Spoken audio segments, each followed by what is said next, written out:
So now let's move on to understand what consonant and vowel sounds are, what it's all about. So, consonants and vowels. Every language has two major classes of sounds. Every language has two major classes of sounds, consonants and vowels. Do you know the difference between them? Consonant sounds are produced by obstructing the flow of air inside the mouth, partially or completely. Consonant sounds are produced by obstructing the flow of air inside the mouth, partially or completely. For example, consider sounds p, t, k. So you're obstructing the flow of the air inside the mouth, partially or completely, in order to produce these sounds. Vowel sounds, on the other hand, are also produced in a similar fashion, but in this case, the obstruction of the flow of air inside the mouth is almost unnoticeable, and the air escapes quite freely. There is obstruction, but it is almost unnoticeable, and the air escapes quite freely. So we call them vowel sounds. So we simply say that there is no obstruction, or the obstruction is almost unnoticeable. Examples: A, the sound A. Remember, here I am not referring to the letters but the sounds, and you can make out whether it's a letter or a sound by the representation of the slant lines. If they are placed in the slant lines, we'll come to that later, they are sounds and not letters. So A, U are vowel sounds, and during the production of vowel sounds, there is no obstruction of the flow of air inside the mouth, and the air escapes freely. That is the difference between consonants and vowels in any language. You know this actually already, but it's good to remind ourselves once again that there can be no words without vowel sounds. There can be no words without vowel sounds. Can you think of any? Try. See, before we actually learn more about sounds, we need to understand a few concepts, which is why I am taking you through all these concepts in order to be able to understand what sounds are. So we come to this idea of voice.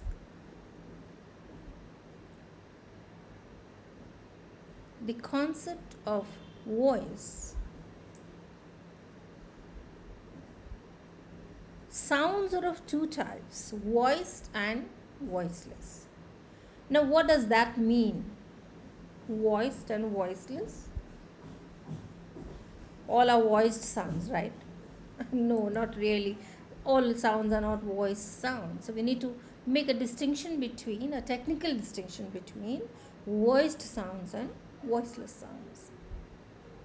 Voiced sounds are sounds during the production of which the vocal cords vibrate.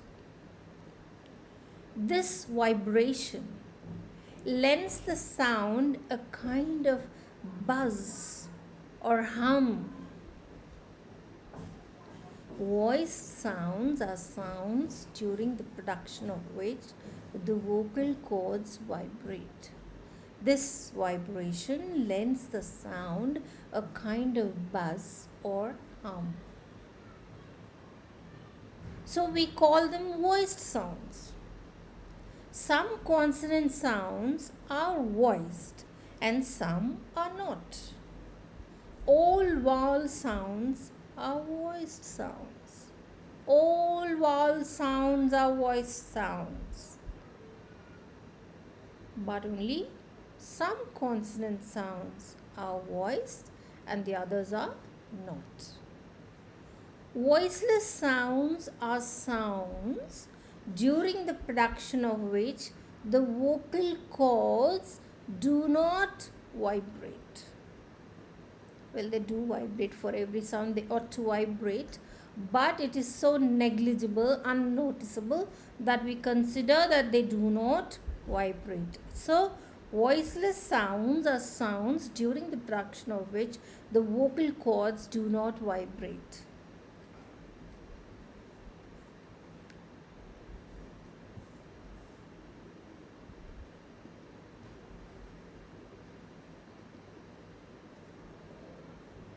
Well, let's see how it works.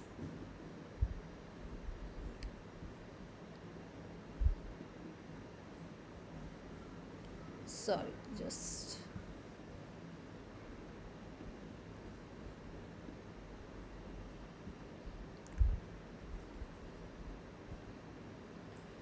so let's see how it works. Place a finger on your throat. Place a finger on your throat. Okay, 1 or 2 fingers, doesn't matter. Now say the sound s.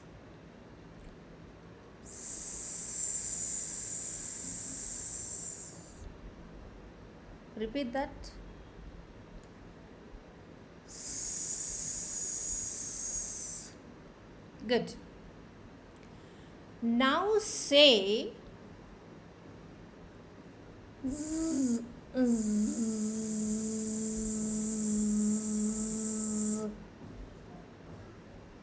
Let's repeat that.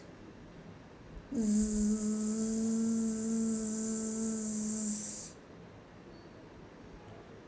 Do you feel any difference between the two?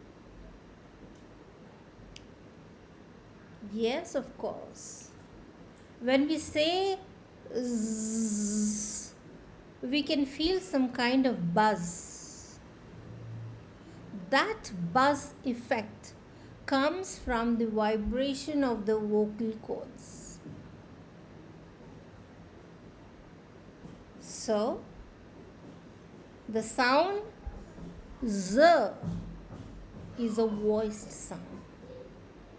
But when you say s, you do not feel any vibration. So you can confidently come to the conclusion that s is a voiceless sound. So z is a voice sound and so is a voiceless sound. There's yet another way of doing it. Let's try that too. Block your ears with your index fingers. Like this.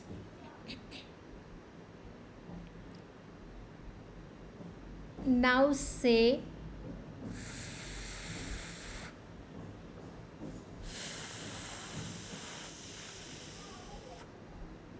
repeat that.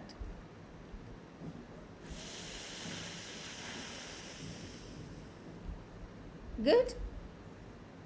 Now say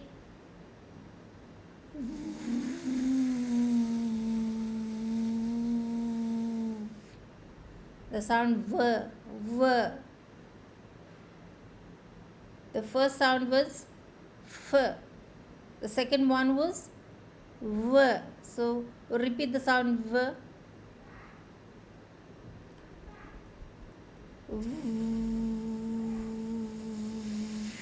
Now alternate between the two.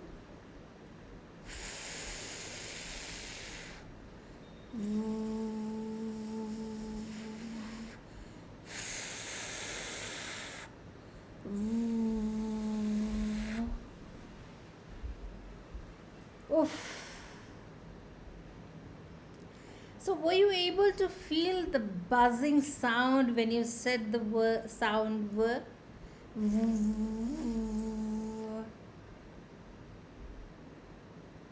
So V is a voiced sound, but when you say F, you do not feel any vibration.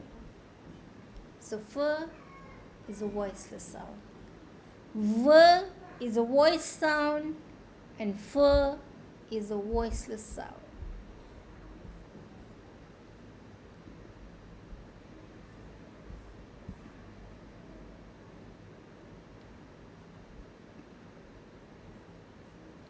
We also need to know about the International Phonetic Alphabet. Most of us may not have heard about this. The International Phonetic Alphabet.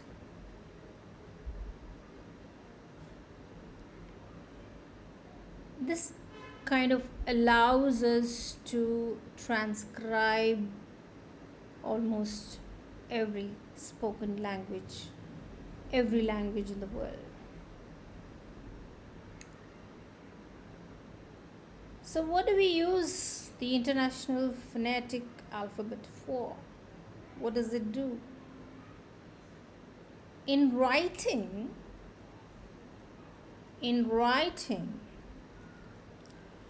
sounds are transcribed or written using what is called the International Phonetic Alphabet. In writing, sounds are transcribed or written using what is called the International Phonetic Alphabet. We use the IPA or International Phonetic Alphabet to transcribe, that is render in writing, that is render in writing the pronunciation of any text from any given language. Does that make sense to you?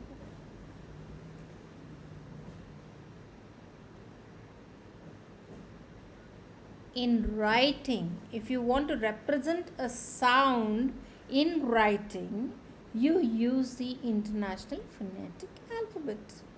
That's all. And to